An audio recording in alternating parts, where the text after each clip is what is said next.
And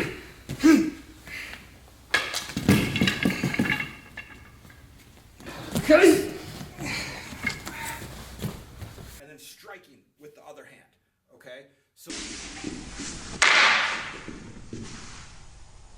today's video, we're gonna talk about the Ninjato versus the samurai sword. And I want to show you guys some of the differences between the two swords and how you can use the Ninjato to defeat the samurai sword. First of all, the Ninjato, it's a smaller sword and you can conceal the sword easier. So it can be used for concealment easier. The ninjas used it for espionage, things like that, right? And so they were able to hide the sword easier, conceal the sword easier. They could fight in smaller areas. They could fight close range easier with the ninja sword.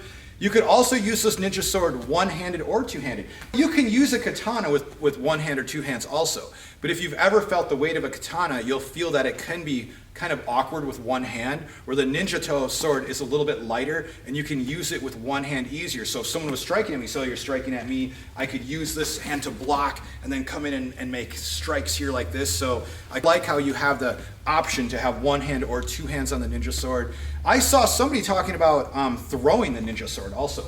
Because it's a straight sword, you can throw it like a spear. Now, I guess if you throw the sword and you don't have a backup sword, you could be in trouble with that. But I guess in reality, it could be thrown like a spear, where the katana, the curvature of the blade, prevents throwing like that. So in today's video, we're gonna show some very specific techniques using the Ninjato versus the katana.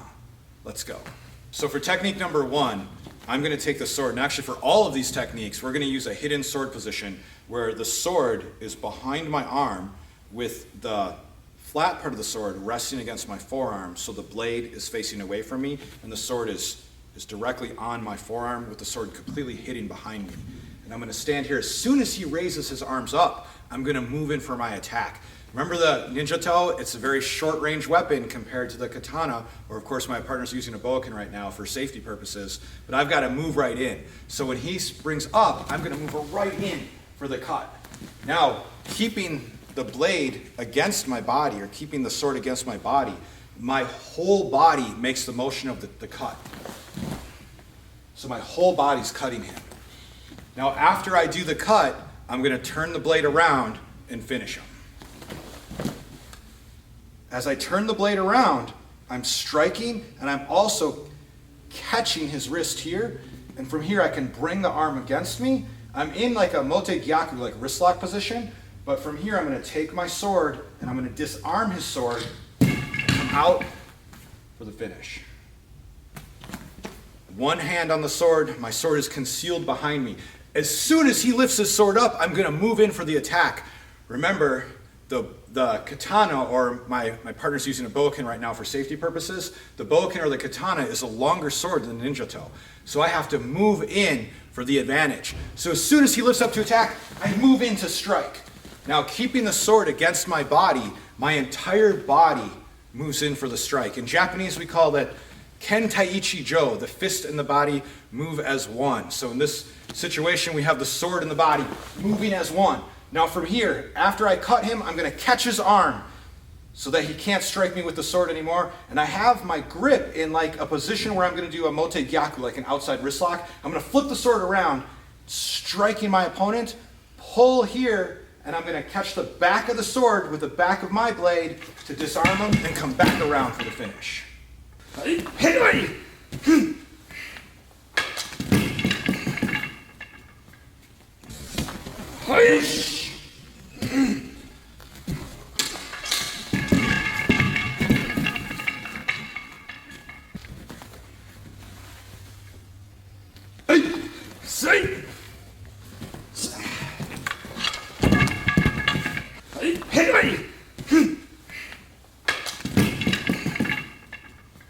Now for technique number two. In the first technique, we went to the body. Now we're gonna go a little bit higher and we're gonna move towards the arms. So same position here. When my opponent strikes at me, I'm gonna come up from underneath them. And I have the sword resting against my forearm and I'm striking the arm. And I'm also bringing this hand up to block this hand. So I'm coming here underneath the sword. Now I'm gonna turn all the way around like you saw in the last video. But this time I have an arm bar here. So I'm catching his arm, my sword here, sneaking underneath for the attack, and I have an easy disarm, and I can move away from my opponent. Hit!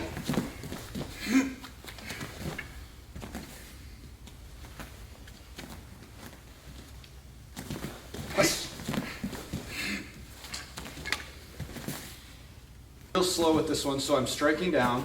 We're going to come and block the arm. There you go, cut the arm. And then, oh, we have the arm bar right here. And notice the sword striking me here. And then we have a really easy disarm.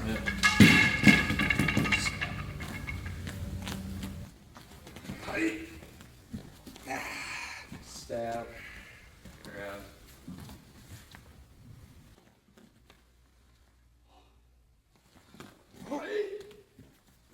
Stab.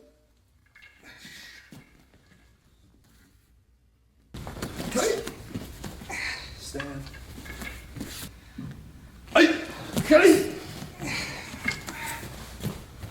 If you consider the first technique we did was a cut to the body, the second one was a cut to the arms, and the third one is going to be a cut to the throat.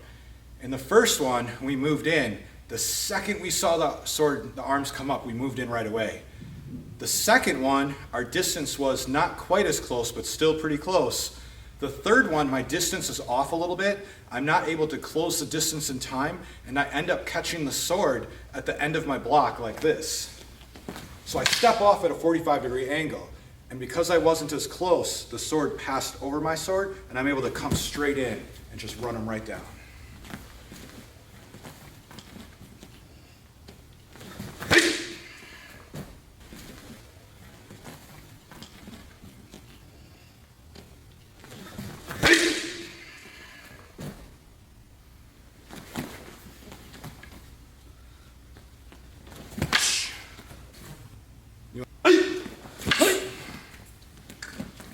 One more. So Nick was saying that he has a technique that he really likes off of the draw with the Ninjato. And so he's going to show that one right now. So, there, strike overhead. All I'm going to do is reverse grip. So the second that comes down, I can shoot up under his arm, cutting, come across, stab from the back, and get away. Let's see from this angle. So,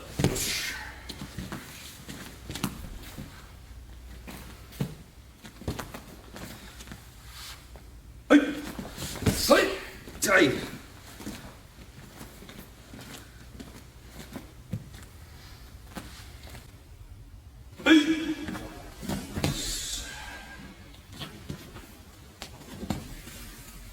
Well, let's do one more technique while we have a little bit of time. So in this next technique, we're also in a concealed position with the Ninjato. In the last concealed position I was in was like this, with the sword, with the back of the sword against my arm and the blade facing out. This one is similar, but I start with a regular grip with one hand, and I turn the sword behind me, and I take the sword and I put it to my back. So this is also a concealed position here. Now with the sword on my back, the blade is facing away from me, so I'm not cutting my back with the blade, but the blade is facing away from me. But the concealment's differently, because once again, our other techniques were here, like this. Now we're here. And there's lots of techniques from this position, but to just do one really easy one is as he strikes me, I'm going to bring my sword out. And that sword coming out can hit his sword or preferably hit his hands. If I hit his hands, my next strike is going to come to his throat. And if I hit his sword, my next strike is going to come to his hands. Sword to the hands, to the hands, to the throat. Why? Because we want to remove the danger, right? In Filipino martial arts, they call it defanging the snake. And so we want to remove the fangs, right? And so as he's striking at me, if I can hit his hands and I remove that, then I'm going to finish him. However, if I just hit his sword, if I come to his head, I'm in danger of him hitting my body. So instead, if I hit his sword, my next move is going to be to his hands to take away that danger of the sword.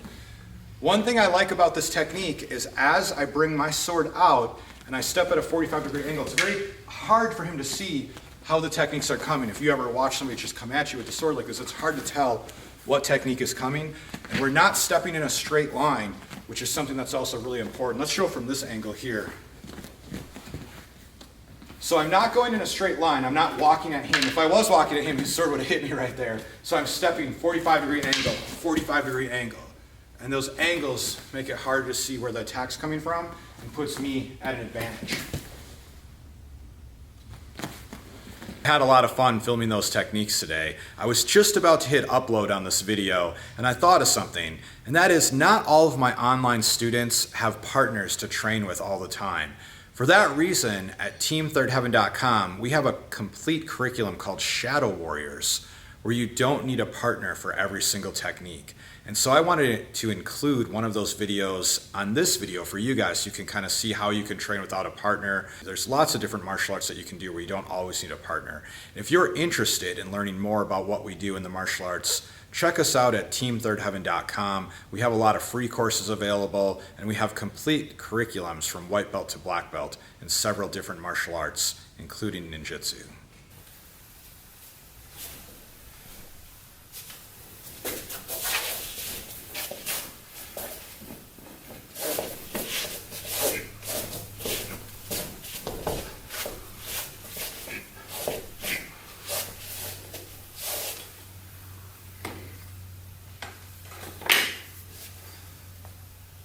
Okay, so we start with the draw.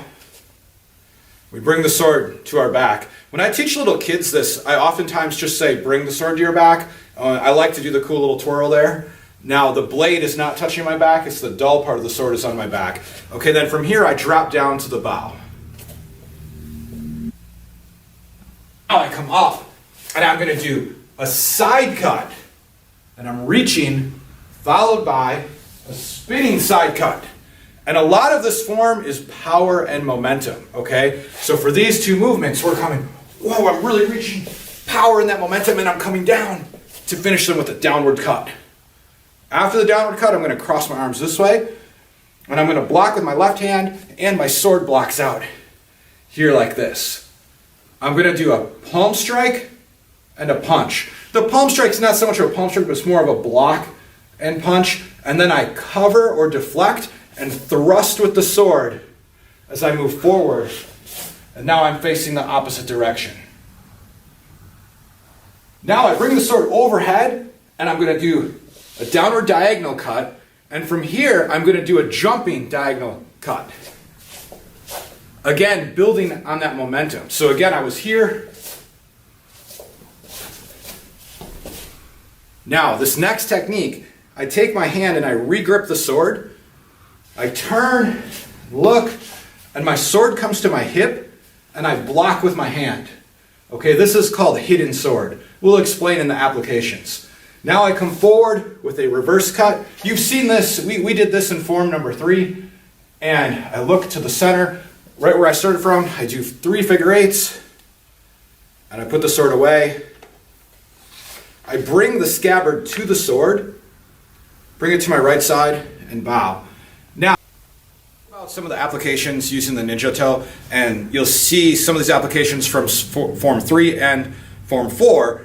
And one thing I want to reiterate is that if I'm using a sword, a weapon where I can use one-handed, okay, and the Ninjato is a little lighter, a little shorter than a traditional samurai sword. So some of these movements we use one hand with it, where a traditional samurai sword would be really hard to use one-handed because it's such a heavier sword. Okay, so when I'm using one hand, my other hand is always doing something. So if my opponent here is coming at me with a sword, if I have one hand, this hand is here. Right? So you see this a lot in the forms where I'm catching with one hand and then striking with the other hand. Okay? So that's one thing to think about, is when you're seeing these movements in the form where we're doing this kind of stuff, a lot of it is grabbing and striking with one hand. Okay, so you come at me once, buddy. So here, I can come up through here. So you see that a lot. Like this. And I'm side cut here. My momentum comes here. Again. This cut can go to the body and then come back around to the hands, to the head. I can use the guard handle of the sword. We see another technique using momentum where we're doing a diagonal cut to a jumping diagonal cut. And this can be done, you can do this position here, downward diagonal, and then jump around for the diagonal. That's a really fun one to practice in class. Or in this form, where here, downward diagonal, and then jumping around for it. So in this application, I'm here, my opponent strikes at me, however, and I'm attacking his hands. Okay, now I'm not going to hit his hands now, because that's a good way to lose students, but the reality is I'm hitting his hands. So we'll do it really slow, so hit real slow ones. So I'm striking his hands, okay? So go ahead and, if I hit his hands, there's a good, it's very possible that he may drop his sword, and then when he does, I'm going to move back around for the jumping cut.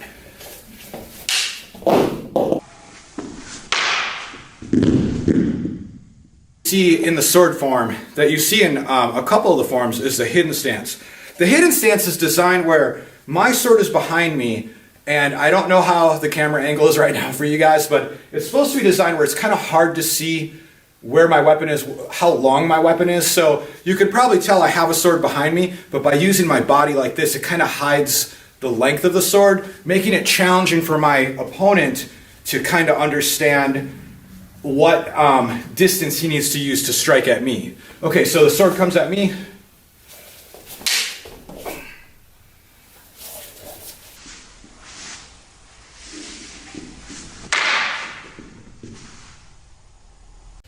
Okay, right now we're going to be doing some sword stances. Now, our different stances with the swords are very similar to kickboxing, kung fu, even jujitsu or wrestling when you have different stances. Each stance has a different meaning and serves a unique purpose. Some stances are used for blocking, some for striking, some for both.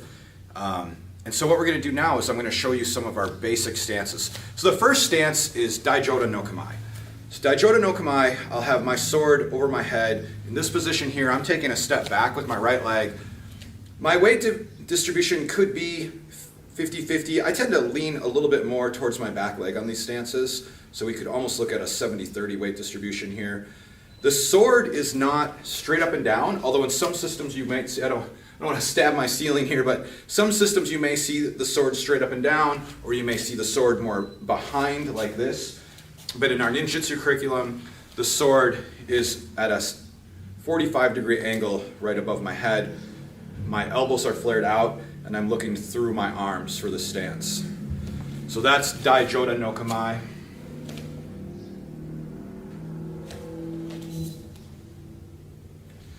The next stance is Seigan no Kamae. Seigan no Kamae, I'm going to have my right leg forward, and my sword is going to be facing my opponent's eyes. So from here, I tend to have a bit of a 70-30 weight distribution where 70% is on my back leg, but once again, the stance could be done with the weight distribution more of 50-50.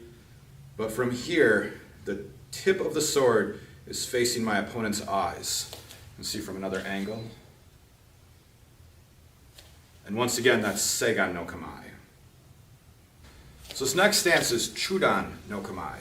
Chudan no Kamae is a middle stance. In this position, I'm bringing my left leg back, so my right leg is forward, and my sword is parallel to the floor. When I first learned these, I was very confused about Seigan no Kamae and Chudan no Kamae. Seigan no Kamae, the last stance we did, the tip of the sword faces our opponent's eyes. In Chudan no Kamae, I'm going to have my stance 50-50 weight distribution with my legs, and my sword is parallel to the floor in a middle position, Chudan no Kamae. You see from this angle, 50-50 weight distribution, and my sword is parallel to the floor, and this is Chudan no Kamae.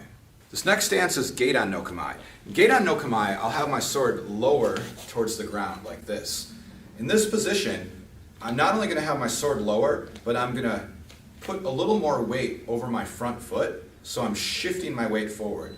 Almost as if I'm making an advancing position, but also I'm showing my head as if to offer my head for a target so that I will know my opponent is coming at me with a strike to the head, and I can move off that center line and apply any blocks or strikes that I can. So, Jodan, Seigan no Kamae, Chudan in the middle, and now we have Geidan no Kamae, the lower stance. Notice my weight slightly over my front foot, and I'm offering my head as if to allow them to strike me so that I know that I can move out of the way and counterattack. And that's Gedan no Kamae. Tosui no Kamae, I start in Gedan no Kamae, but then I turn my sword slightly, either to the inside or to the outside. Both positions feels like I'm offering my side as like an opening, which gives me an opportunity to block and then attack. So many of these stances, like you saw in Gedan no Kamae, I'm kind of offering my head. Tosui no Kamae, I may be offering my side. Again, can be performed on the outside, this way, or on the inside, this way. Tosui no Kamae. Ura Gedan no Kamae. From here, I start in Gedan no Kamae, and I move back with my right leg, and I bring the sword behind me. This stance, I've always considered it like a hidden sword stance. The end cap on the sword is facing my opponent's eyes. And with my posture back this way, it's very hard to judge the length of the sword that I have. And so if it's hard to judge the length of the sword, it's going to be really hard to know if that strike would have hit, right? So they're going to have a hard time understanding the correct distance of the sword.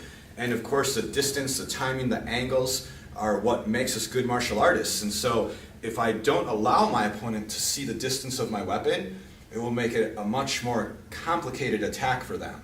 So from Gedan no Kamae, with my weights slightly forward, I shift back to Ura Gedan no Kamae, the great lower stance. Again, the end cap facing my opponent's eyes, the sword behind me, and from here I have about a 50-50 weight distribution, and from this angle I can attack, and they may not be able to see the length of that sword. Hasso no Kamae. In Hasso no Kamae, my sword will be straight up and down, and my elbows are flared out like this. The tsuba of the sword, the guard handle of the sword, is right next to my temple, the position called kasumi, or the place called kasumi on your head, right there. Again, my elbows are up here like this. There is a space between my hands that you can really see clearly on this. My hand is cupped, the bottom of the sword here. My index fingers are, how do I say, loose on the sword? And this is generally with every position, but you can really see it from here. So my index fingers are loose, my elbows are up, the guard handle of the tsuba is next to my temple here, or the position called kasumi, and this is Hasso no Kamae.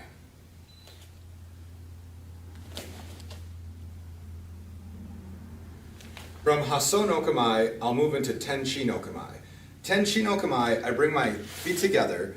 My one foot is still facing you, my left foot is facing you guys, and my right foot is facing out, so it's at a 90-degree angle. I'm Tenchi no Kamae, even though all this is very ninja-like, it really looks ninja-like to me because when I think of this position, I think of being in close quarters. Maybe I'm in a narrow hallway or something like that, or I'm in an area where I just can't have the sword way out, so I have to bring everything together to kind of tighten up the space that I'm in.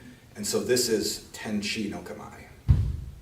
Kasumi no Kamae seems to be everyone's favorite at my martial arts academy, Third Heaven Martial Arts. From this position, if I was facing you in, like, say, Seiga no Kamae, I'll just pull the sword back like this, keeping my hands in the same position. So as I teach this to students, I often see that they switch their grips because it's kind of confusing, but you just keep your hands in the same position and just pull the sword straight back. And as I pull the sword straight back, my elbows are going to come up, so my elbows are parallel to the floor, and the guard handle, the tsuba of the sword, is right next to this area on my head, the temple, which is where this position gets its name from. That's called kasumi. So this is Kasumi no Kamae. If we started in one of our last positions, like Hasso no Kamae, I could just turn the sword, keeping my elbows up, parallel to the floor, and now I'm in Kasumi no Kamae. A second version of Kasumi no Kamae is to bring the sword out in front here, and in this position, the idea behind this, where it looks like it could be a block, is actually where I could take the sword here, and if there was light behind you, so if there was a sun back there, and I had an opponent in front of me, I could take the sword and I could shine that light of the sun in my opponent's eyes and distract him before I come in with a cut. So, Kasumi no Kamae, variation 1, and Kasumi no Kamae, variation 2. Definitely my favorite postures in the sword stances. Totoku Hayoshi is going to be our kneeling stance. In this position, I'm going to have my left leg, so I'm up on the balls of my feet, so you can see my toes are kind of grabbing the ground there. So I'm not like that, where I can get easily pushed over, but I'm up on the balls of my feet. Now, my feet are at 90-degree angles. So my right foot is facing you, my left foot is facing this way, so I'm creating a 90-degree angle. My left hand, the one that's not holding my sword, is back here on my hip. This right hand is going to be placed on my leg, on my knee, or I can bring the sword off of my knee. That would be okay also. In this position, I'm very mobile, so I can move to block one way or block the other way, keeping myself hidden behind my sword. Also, I can turn my body to create a smaller angle, or a smaller target, I should say. Now, I'm kind of a big target, unfortunately, but I'm working on that. But I will say that from here, I can turn slightly and get myself right behind the sword, where if I'm sitting like this, here, you have this big target. So I'm going to try to turn myself so I have less of a target to give to my opponents. Our last kamae, or our last stance, is uki nagash. Uki nagash is like a roof block. When I step out, my sword comes up, and the sword is at a 45-degree angle, and I'm stepping off my center line as well. And in this position, the idea is if a sword was coming at me or someone was attacking me here, my sword is creating a block over my head. And if I think of a roof of a house, where a roof would look like this, and if rain hit the roof, the rain would go down and fall off the roof. In the building that I'm in right now, we have a flat roof. And the flat roof, water pools up on the flat roof, and the roof always leaks, right? So it's really hard with the roofs like this because the water has really nowhere to go. So the roof of a house is like this, and when the rain hits it, it goes down. Same idea, same principle with this block. So I'm here like this, my sword comes up over my head and creates the roof block. Again, this is uki nagash, and from this position, when I step back, I want to have my foot, my right foot, still facing forward so that I have opportunities to attack right after the block. And those are our kamaes for today.